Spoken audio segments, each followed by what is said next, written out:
Bapak Ibu yang berbahagia, mari kita simak dan dengarkan bersama orasi ilmiah secara virtual yang akan disampaikan oleh Bapak Dr. Tuan Guru Bajang Muhammad Zainul Majidi LCMA dengan topik pembahasan pariwisata halal. Untuk itu, dengan hormat kami mempersilakan kepada Bapak Dr. Tuan Guru Bajang Muhammad Zainul Majidi LCMA. Bismillahirrahmanirrahim. Bismillahirrahmanirrahim. Assalamualaikum warahmatullahi wabarakatuh. Alhamdulillah wassalatu wassalamu ala habibina Rasulillah wa ala alihi wa sahbihi wa man walah amma ba'du.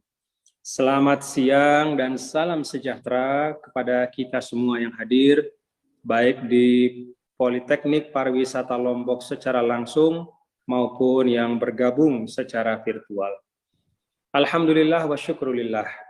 Pada siang hari ini dengan penuh kesyukuran kita dapat hadir bersama-sama berbagi kebahagiaan dengan keluarga besar Poltekpar Lombok yang pada hari ini merayakan Dies Natalis yang kelima. Perkenankan saya menyampaikan kepada para pimpinan Poltekpar Lombok ucapan tahniah, ucapan selamat, apresiasi, dan penghargaan, serta juga doa yang tulus dan ikhlas kepada bapak-bapak dan ibu para pimpinan Poltekpar Lombok dan seluruh keluarga besar Poltekpar Lombok. Mudah-mudahan selalu diberi karunia, kesehatan, keafiatan, kesuksesan, dan keberkahan, kelancaran di dalam menjalankan seluruh tugas dan tanggung jawab. Para tamu undangan yang juga semuanya saya hormati, tadi saya simak selain pimpinan Poltekpar, ada Bapak Ridwan Syah yang menyampaikan sambutan atas nama Gubernur Nusa Tenggara Barat. Saya baru tahu Pak Ridwan Syah ini bisa juga baca pantun ya. Biasanya orangnya itu saklek kalau kasih sambutan, tapi hari ini saya saksikan beliau lebih rileks dan menyampaikan pantun yang menarik ya. Karena memang rupanya di dunia pariwisata ya tentu kita punya visi dan misi, punya harapan dan cita-cita yang pasti serius ya, karena berkaitan dengan kemajuan bangsa, berkaitan dengan bagaimana memberdayakan masyarakat, ya. Tetapi untuk pariwisata ini memang sikap yang rileks ya, yang penuh kegembiraan dan kesukacitaan itu juga rupanya tidak boleh hilang dari tengah kita. Bahkan kalau kita bicara tentang hospitality secara umum, ya tentu keramah tamahan itu adalah satu hal yang penting, bahkan hal yang pokok. Para tamu undangan yang juga semuanya saya hormati, baik dari jajaran kementerian, jajaran pemerintah provinsi, jajaran pemerintah daerah, termasuk para stakeholders pembangunan daerah, para pimpinan TNI dan Polri di wilayah yang hadir pada kesempatan ini, dan yang sangat saya banggakan dan saya cintai para wisudawan ya dan wisudawati, para mahasiswa-mahasiswi Poltekpar Lombok yang berbahagia. Alhamdulillah wa syukrulillah ya, tentu setelah yang pertama menyampaikan tahniah, yang kedua yang ingin saya sampaikan adalah saya ingin mengajak keluarga besar Poltekpar Lombok untuk benar-benar memahami pentingnya arti Anda semua. Pentingnya arti Anda semua di dalam pembangunan pariwisata NTB dan juga bahkan Indonesia di masa yang akan datang.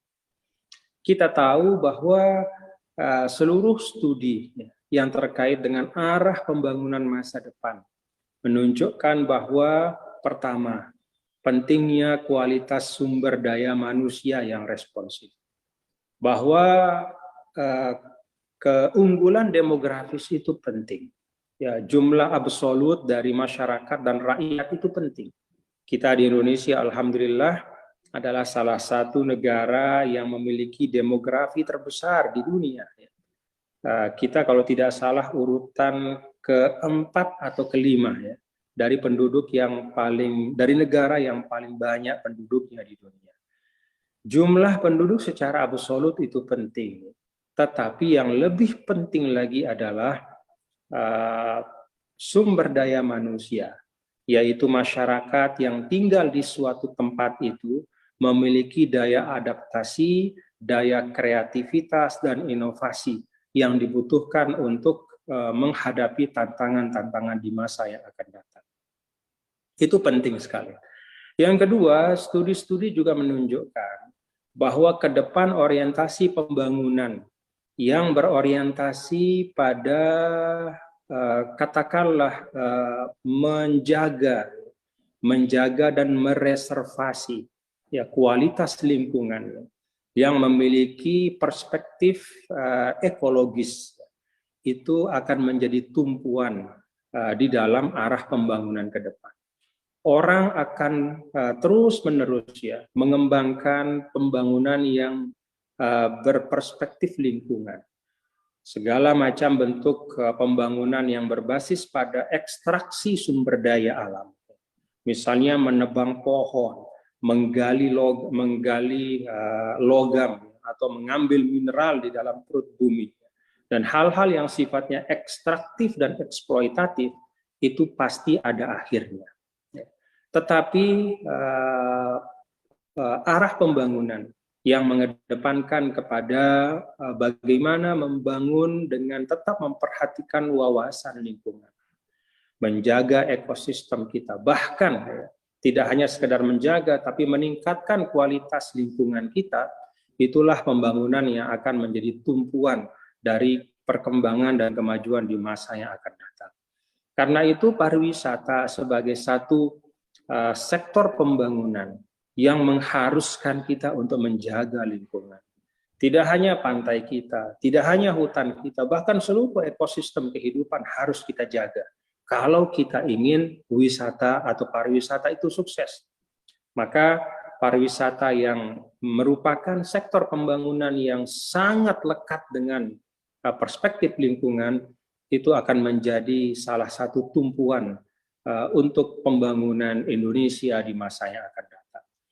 Karena itu, Bapak-bapak dan saudara-saudara sekalian, para mahasiswa dan mahasiswi Poltek Par Lombok secara khusus, saya ingin menyampaikan kepada Anda semua bahwa Anda ini punya peran yang sangat penting untuk masa depan Indonesia ke depan. Anda-andalah menjadi operator, bahkan menjadi kreator untuk pariwisata kita ke depan. Kita tahu bahwa pariwisata sangat kuat kaitannya juga dengan kreativitas. Sesuatu yang biasa, tetapi mampu diolah dengan kreativitas yang berkualitas tinggi, itu akan menghasilkan suatu produk pariwisata unggulan yang akan dicari oleh siapapun.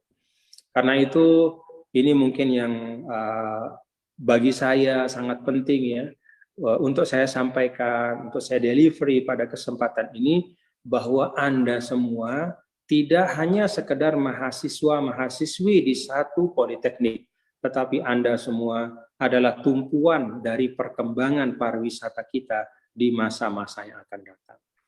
Karena itulah saya minta untuk seluruh keluarga besar Poltek Par Lombok, yang saya tahu persis perjuangan untuk melahirkannya juga bukan sesuatu yang mudah dan gampang. Ada proses-proses yang mesti kita tempuh. Pada kesempatan ini, saya ingin untuk kita tidak melupakan jasa dari Bapak Arif Yahya, Menteri Pariwisata yang sebelumnya, sebelum Pak Sandi, ada Pak Wisnu Tama, sebelumnya ada Pak Arif Yahya. Saya ingat betul bahwa pada masa Bapak Arif Yahya itulah, dalam salah satu sesi diskusi secara informal dengan beliau, kami sampai pada satu kesepakatan. Jadi pada saat itu saya masih bertugas, berkhidmat sebagai Gubernur Nusa Tenggara Barat, ada satu kesepakatan dari kami bahwa tidak ada artinya kita bicara tentang pengembangan pariwisata di NTB, ya, dengan berbicara hanya berbasis pada proyek-proyek di destinasi pariwisata, tetapi tidak membicarakan tentang sumber daya manusia. Sumber daya manusia ini harus dibenahi dengan cepat dan itu perlu kebijakan afirmatif. Nah, saat itulah kemudian ide untuk membangun Poltekpar Lombok ini berhasil digolkan, dan alhamdulillah saya tadi juga dengar ada Pak Fauzal di sini, ya beliau adalah ya dalam tanda kutip lah itu aktor lapangan ya, yang juga bekerja keras ya bersama dengan teman-teman semua di jajaran pemerintah Provinsi Nusa Tenggara Barat dengan dukungan dan asistensi penuh dari Kementerian Pariwisata dan Ekonomi Kreatif, lalu lahirlah Poltekpar Lombok ini. Yang ingin saya sampaikan adalah Poltekpar Lombok ini lahir dengan perjuangan yang luar biasa, dengan keringat, dengan ikhtiar, dengan banyak pengorbanan. Karena itu saya berharap keluarga besar Poltekpar Lombok bisa memaknai itu secara kontekstual ya, dalam bentuk tanggung jawab bagaimana sebagai anggota atau sebagai keluarga besar Poltekpar bisa memberi yang terbaik untuk masyarakat, untuk pembangunan pariwisata kita di Lombok, di NTB, dan juga di Indonesia. Bapak Ibu Saudara sekalian, terkait dengan pariwisata halal saya ingin menyampaikan secara ringkas saja untuk mengingatkan kita, untuk menyegarkan perspektif kita, sekaligus juga mungkin untuk meluruskan ya persepsi yang mungkin kurang tepat tentang pariwisata. Kita tahu Bapak Ibu Saudara sekalian bahwa salah satu syarat dari pembangunan yang baik, yang sustainable adalah apabila pembangunan itu mampu mengabsorb, mampu menyerap tatanan-tatanan nilai lokal yang hidup dan berkembang di tengah masyarakat. Kita ambil satu contoh sederhana.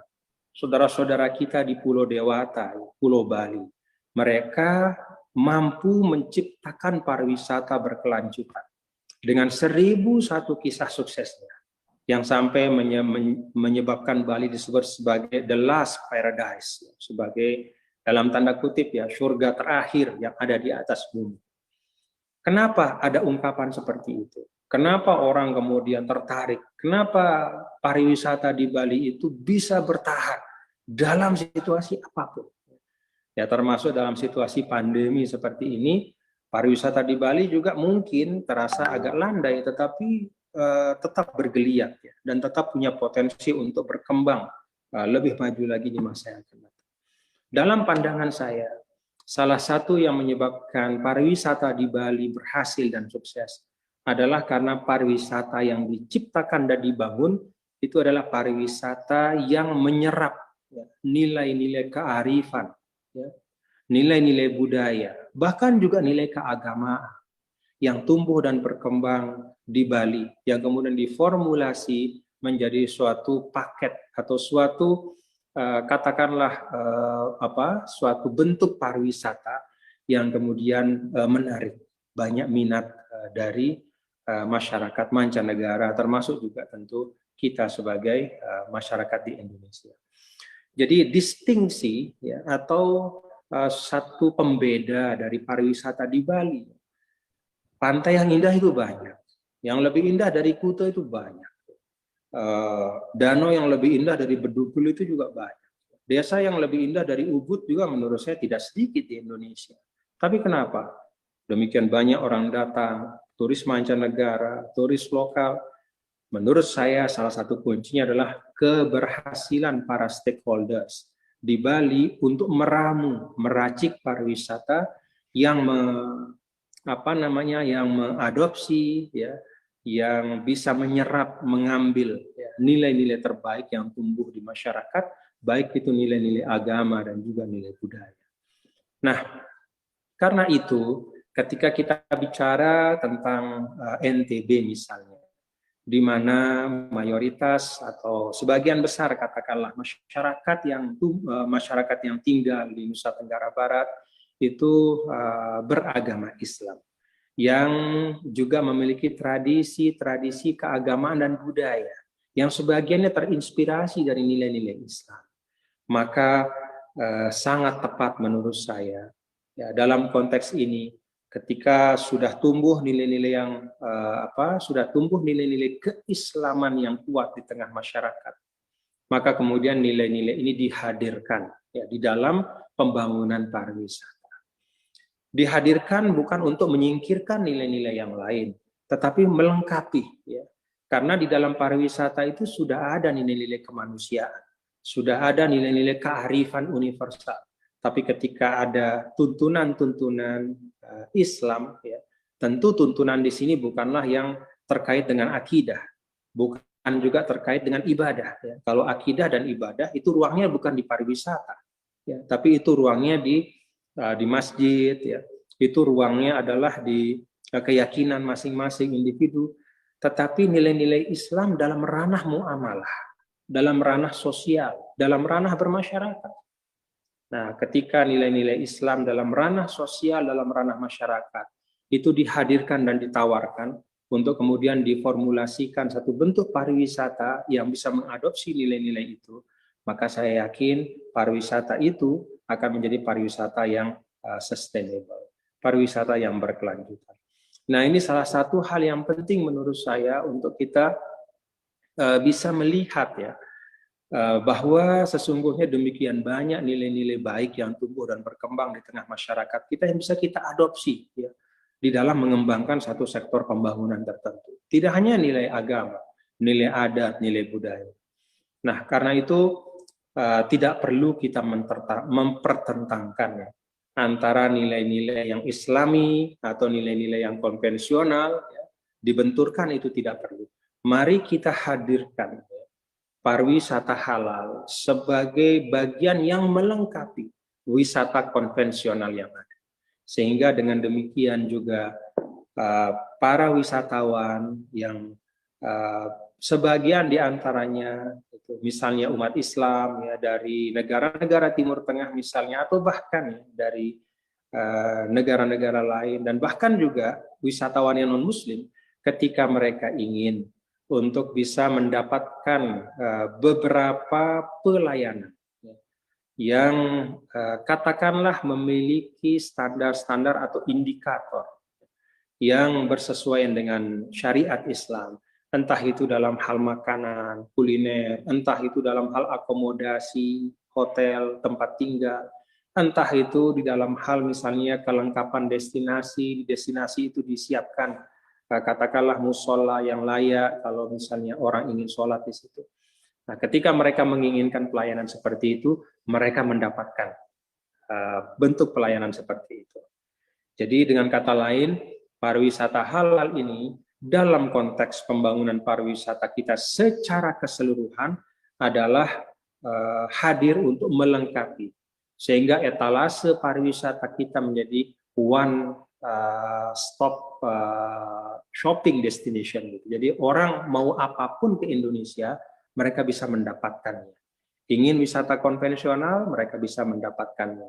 Ingin wisata yang katakanlah memiliki perspektif yang lebih sesuai, ya, bersesuaian dengan beberapa tuntunan syariat, itu juga bisa mereka dapatkan.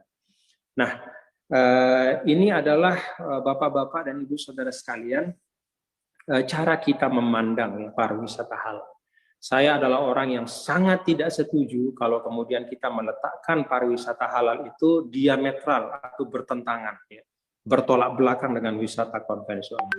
Kenapa? Sekali lagi, tidak cocok untuk dipertentangkan, karena di antara dua bentuk pariwisata itu banyak hal yang sama juga. Ada memang beberapa hal yang sifatnya melengkapi, ada sifatnya yang beda, tapi sebagian besarnya itu sama. Jadi pariwisata itu kan tidak jauh-jauh dari bagaimana mendapatkan pelayanan yang baik, yang nyaman, yang aman, dan bisa mendapatkan experience atau pengalaman yang tidak dilupakan sebagai bagian dari memori yang dibawa pulang oleh para wisatawan. Nah, itu hal yang ingin saya sampaikan. Yang paling penting adalah bahwa pariwisata halal itu hadir ya, bukan untuk menegasi atau menafikan wisata konvensional yang selama ini sudah berkembang, tetapi untuk melengkapi. Sehingga sifatnya pun bukanlah obligatory, ya, bukan sifatnya itu suatu kewajiban. Misalnya di NTB juga itu sifatnya bukan suatu kewajiban. Tidak ada kewajiban misalnya bahwa di NTB seluruh fasilitas pariwisata, akomodasi, atau kuliner itu harus semuanya. Tanpa kecuali harus misalnya disertifikasi halal, itu tidak ada kewajiban. Tetap sifatnya adalah pilihan. Kalau Anda mau disertifikasi, maka silakan, ada ruangnya. Kalau Anda ingin untuk ada kelengkapan-kelengkapan dalam akomodasi yang Anda miliki, ini panduannya, ya sesuai dengan pilihan dari para pelaku pariwisata yang ada. Nah, ini penting saya tegaskan ya sekali lagi, karena masih ada persepsi di mana dianggap ya bahwa pariwisata halal ini ingin untuk menepikan atau menyingkirkan pariwisata konvensional. Saya ingin tegaskan tidak seperti itu, dan bahkan tidak boleh seperti itu ya. Karena sekali lagi diversity is our heritage ya. Jadi hazanah kita, saya katakan heritage, hazanah, ya, artinya sesuatu yang bukan hanya kita miliki sekarang, tapi dari dulu, dari orang tua kita, dari para pendahulu bangsa, diversity, keberagaman. Dalam segala sisi, termasuk juga di dalam format membangun pariwisata kita. Saya pikir ini yang dapat saya sampaikan ya kepada kita semua. Dan sekali lagi, pariwisata halal itu ruangnya bukanlah di akidah, ruangnya bukanlah di ritual ibadah, tapi ruangnya adalah pada muamalah. Kita tahu ruang muamalah adalah ruang sosial, di mana kita bisa berinteraksi satu sama lain, ruang yang luas, dan di situ yang paling utama adalah kreativitas dan inovasi. Maka kata akhir yang ingin saya sampaikan adalah, kita perlu ingat pariwisata halal itu bukan mantra, ya, bukan juga resep sekali jadi. Tapi pariwisata halal itu intinya adalah nilai-nilai dasar ya, yang kemudian diwujudkan dalam inovasi dan kreativitas.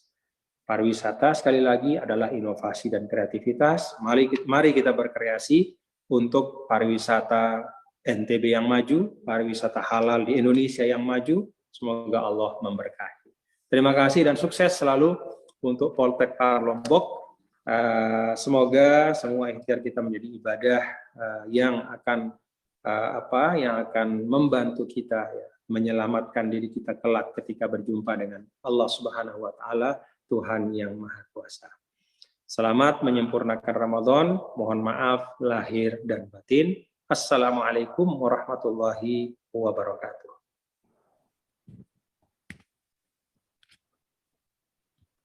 Terima kasih kami sampaikan kepada Bapak Dr. Tuan Guru Bajang Muhammad Zainul Majdi LCMA atas materi yang sangat luar biasa.